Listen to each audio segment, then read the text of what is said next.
Hey, how's everybody doing today? We've got my friend, my co-worker, my former supervisor, Michael Salazar. How you doing today? I'm doing pretty good. All right, so the topic that we're discussing today is acceptance. Maybe somebody out there has had a problem with it, and so we're just gonna open up the floor and see what comes out. So Michael, first tell us a little bit about yourself. So my name is Michael Salazar II. I am married about a year and a half. I have 2 kids and 1 on the way. Baby boy named Judah. Been working with Delta Jobs for about a year and a half. Okay. And man, it's been a ride. What's the best part of working for Jello Jobs? Oh man, I get to work with youth that really I was like. I mean, I can relate with them. So really, I think that I get to give back some. I've been given an opportunity to give back to the community, being the youth, with love, grace, and mercy, and those things that's been given to me, you know, through from God through Jesus Christ, you know.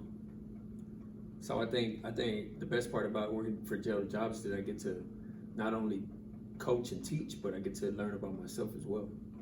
Okay, so when you said that, because I'm learning about myself also, Yeah.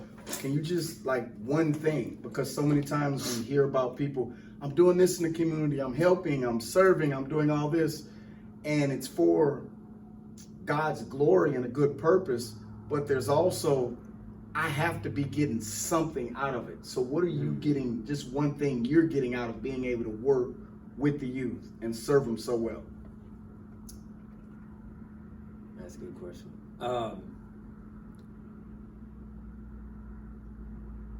I think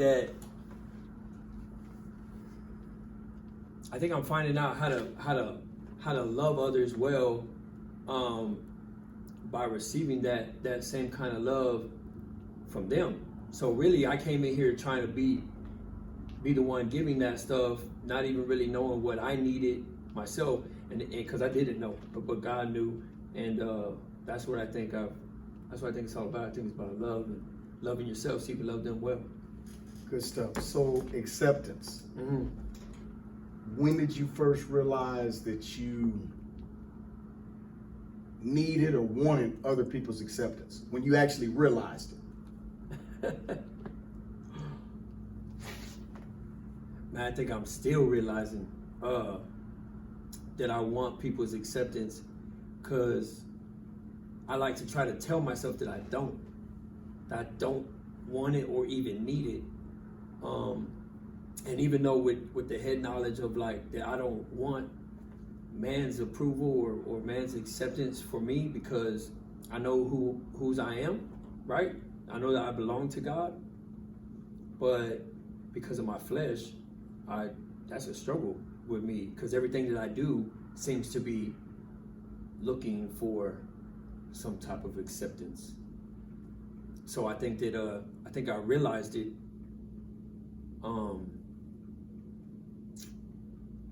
I think I realized it when I came to Christ about 5 years ago, and I actually started to do my reading and started to actually pursue. I realized what I had been looking for my entire life, and that was to be accepted by all and everybody. Okay. What do you think that comes from? Because for me, I never thought about it like that, wanting others' acceptance. I thought about it, when I was a child, I classified as, I want the crowd to applaud, or when I come in the room, I want people to notice. But the idea behind that I never thought about was, why? Mm-hmm.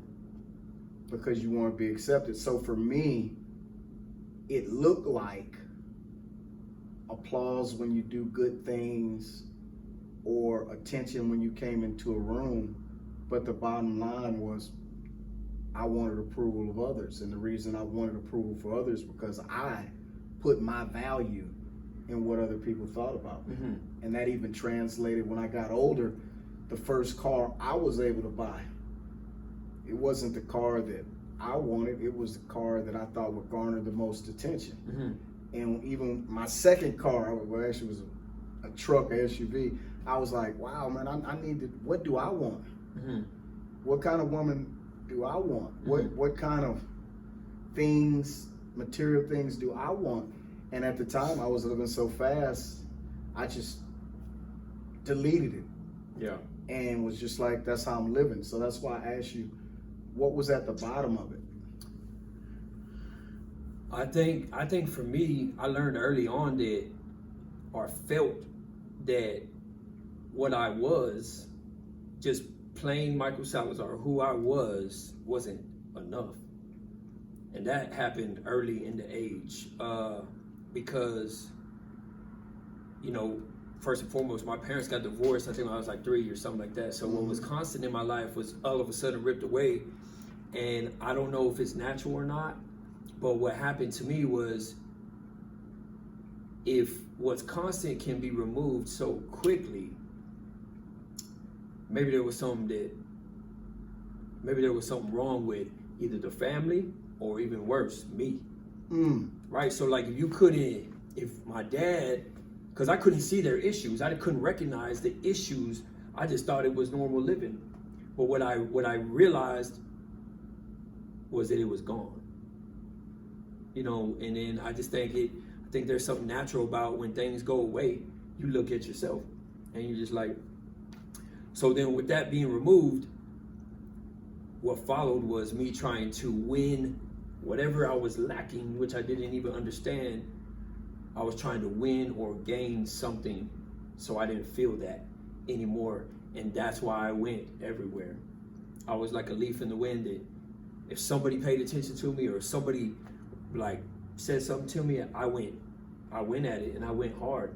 And I think it's inside of us that we need to know who we are. We need to know who we belong to, and that's where my life really began. I say that's where my life began because that's when I know that I was searching.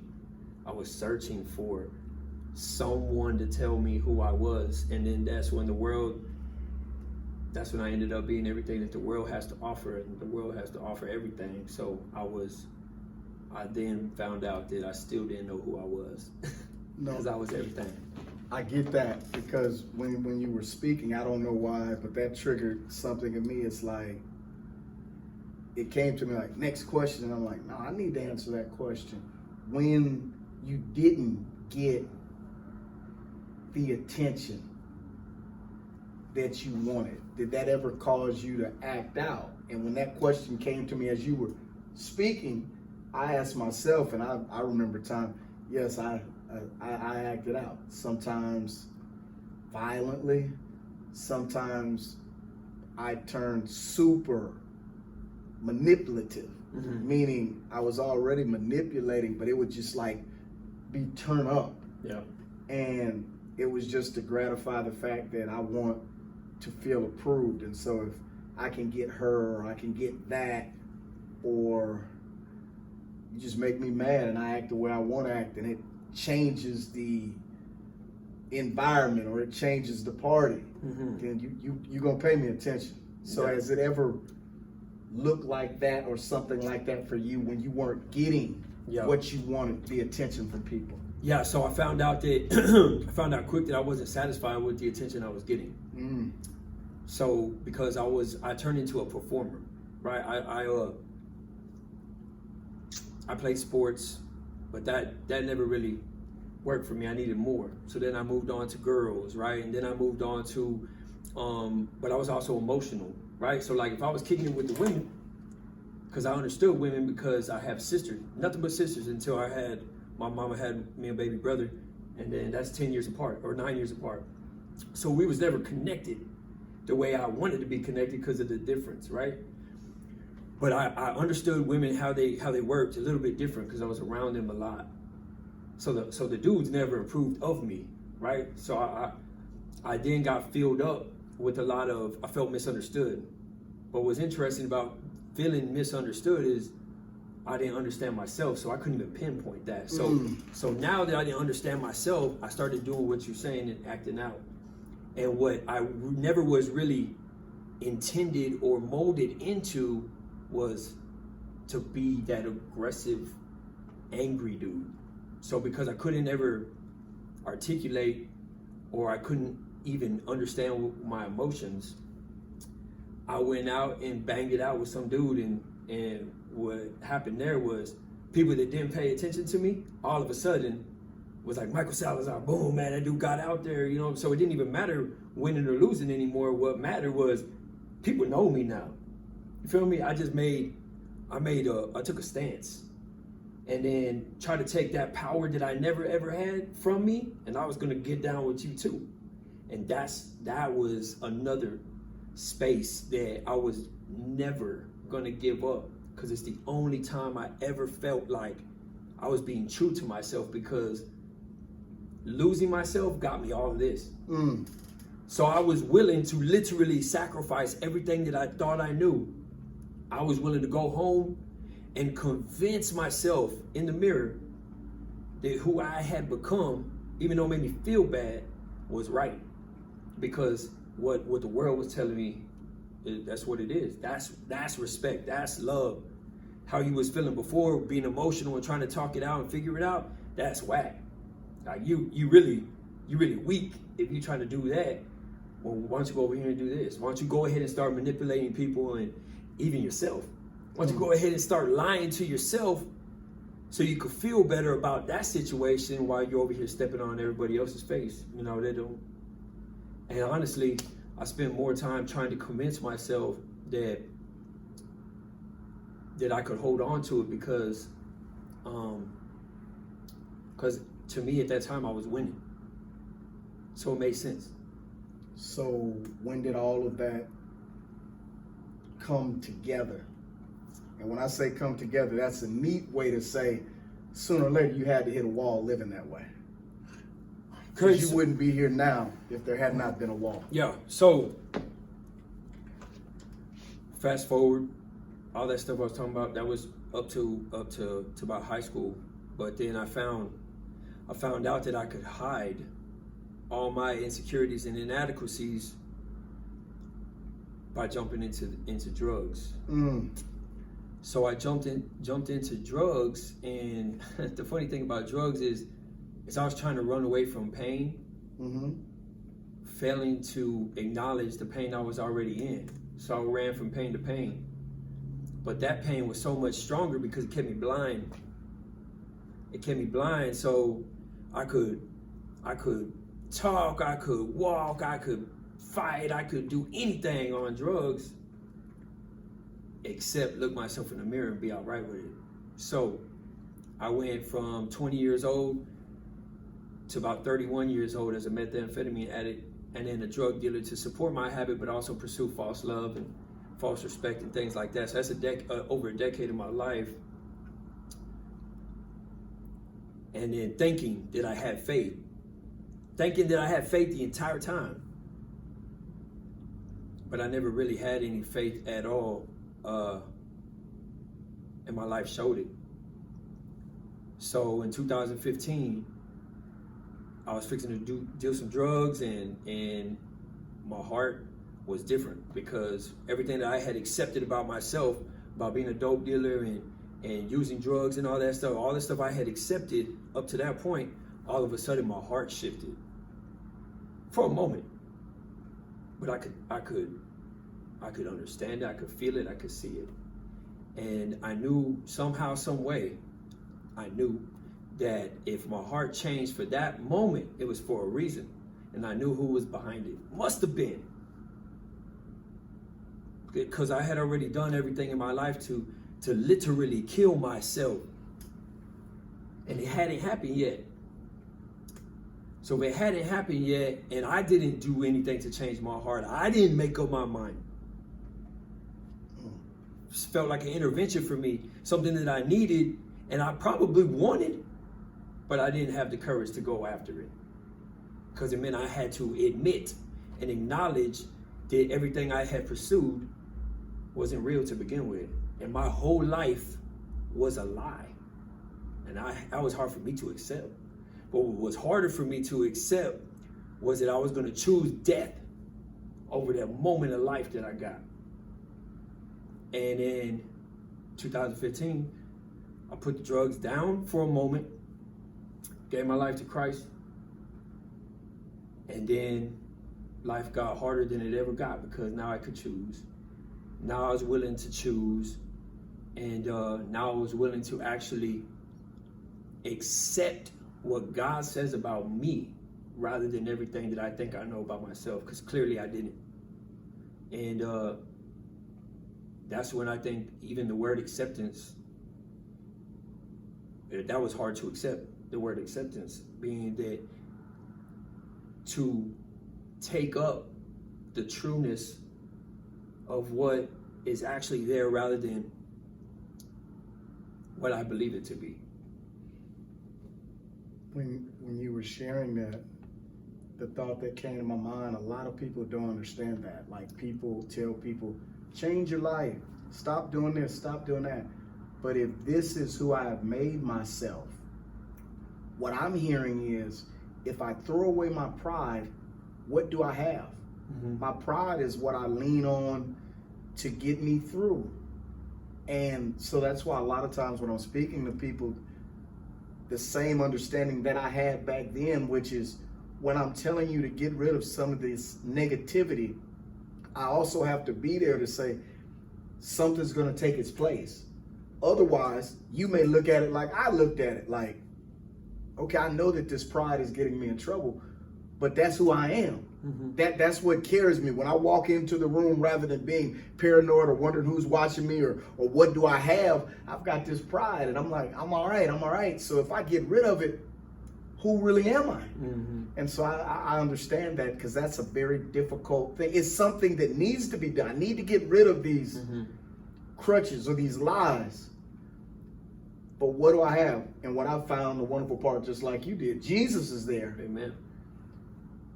And Jesus is not just in the Bible, but just through different people affirming the fact that my worth and my value is not in my possessions or my appearance, but it's in that I'm fearfully and wonderfully created. So that, that just provoked me when you were sharing that, because I stay on people. I stay on people. I said, no matter how people are living, when you're telling them to change, sometimes to a certain extent, all of us would rather live in what we know. Yep. No matter how painful it is, rather than to walk into something we've never experienced. Because we know, even though this may have negative results, I've dealt with negative results. I can handle that. Yeah, I can handle that. But this, if something goes wrong, the resilience that I found in this, what do I got? Yeah. But that's a big lie. And just like you said, for a glimpse, you saw that. Mine wasn't for a glimpse. I saw it.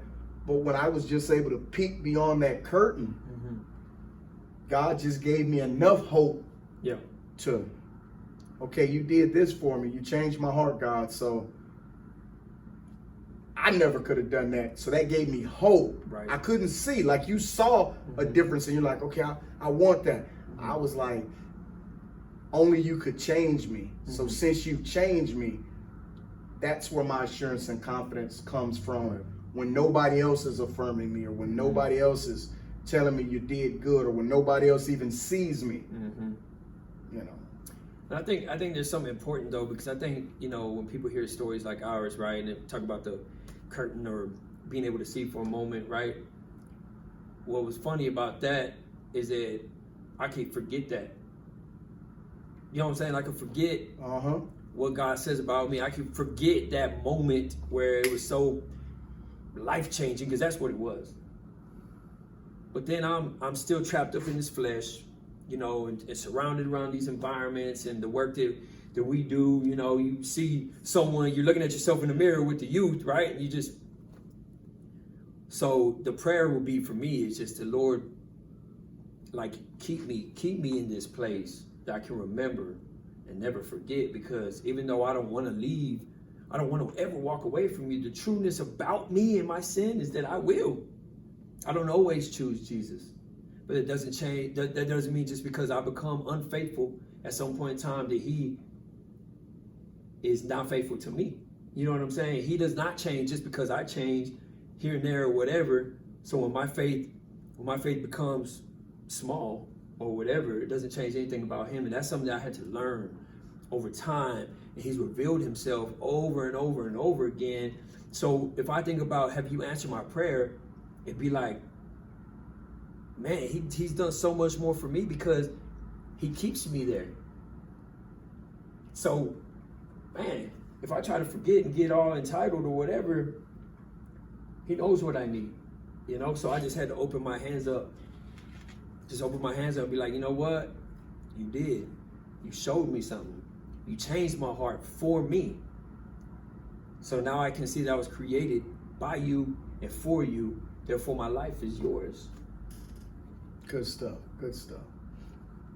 Before we go, because I've been on the work side with you, and I know I'm going to put you in a scenario. Okay. And what I'm going to say is, Michael, you are age 10. With what you know now, what would you say to Michael when he was 10? Or I'm going to say, Michael, you were 20. And so the Michael in this seat is going to be the age that I call out. You're you right now, an imperfect man, but experienced, saved, and living a life that God wants you to live. But you're going to have 2 minutes or less to tell this Michael, because there's some Michaels watching. There's some Sean's watching. Some might be 10, some might be 20. So we're just going to do that really quick. And whatever comes, there's no pressure, because this is the you now. The you now is not going to be the same 10 years later. Yeah. So here we go. Michael, you are 15. Talk to Michael. I'm 15. You know everything I've been through till 15. From what you know now, speak to me. So I'm like mentoring. Yes. My little Michael. All right. Whew, man. I think first and foremost, man, I remember what it was like to be 15. And I know that what you're doing right now may seem right. So I wouldn't waste any time trying to tell you any different. You feel me? But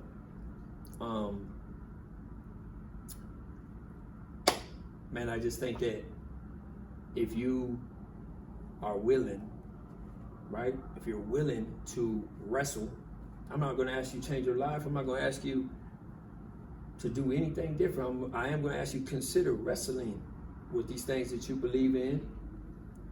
Is it growing you? Is it hurting you? Just ask yourself these questions when you do what you do. And then, if you have faith,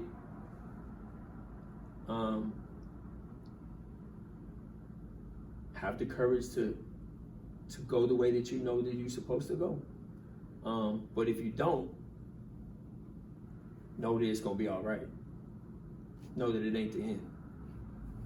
Good stuff. Good stuff. Michael, you are 30. Oh man, that's a hard one, but I got you. Okay. I know you're probably looking at yourself in the mirror and you can't see nothing but everything that you've done. And everything that you've done is everything that it is. Nasty and full of pain. And I know you think you should probably be somewhere that you ain't.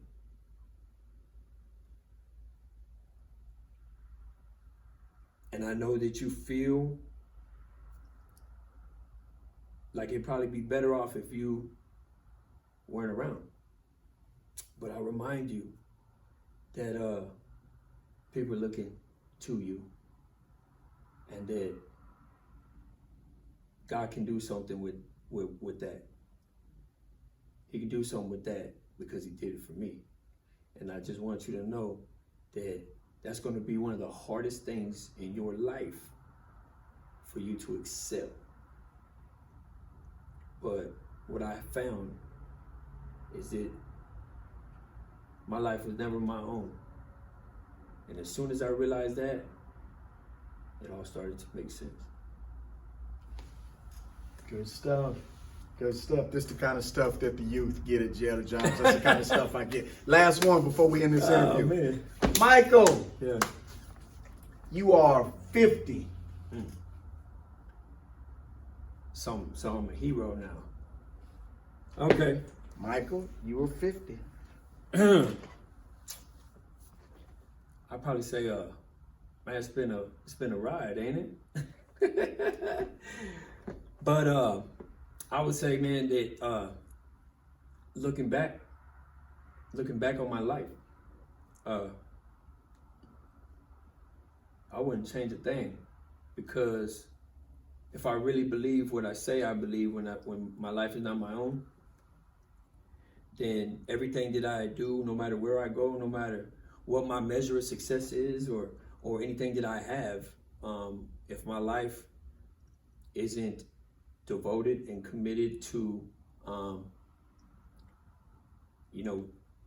sharing the message of Christ, the only one that can save lives and things like that, then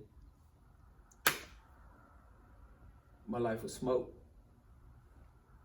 And that's just what I live for. Okay. Well, I appreciate you. Before we go, do you have one question for me? Man, I think I'd like to know what you would say, what you would have told yourself at 20.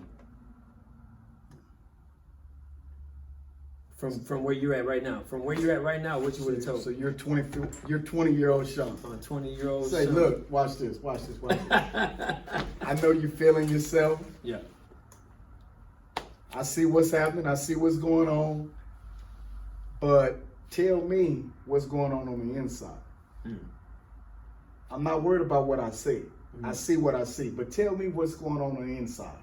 Because when I used to do things like that, and maybe when I look like that, on the inside, I was mad, I was angry, and I was lonely. Yeah. And nobody around me could understand that, even if I tried to just talk to them. So if you happen to feel any of that or be in that place, know that I'm here to listen, because I can't change your mind. But this stuff that you have and these things that you're doing, if you're not feeling right on the inside, come back and talk to me and we'll go a little bit deeper. All right. So this is my boy Mike. I appreciate you, Mike. Yeah. Jail to Jobs. Visit What's the up? website.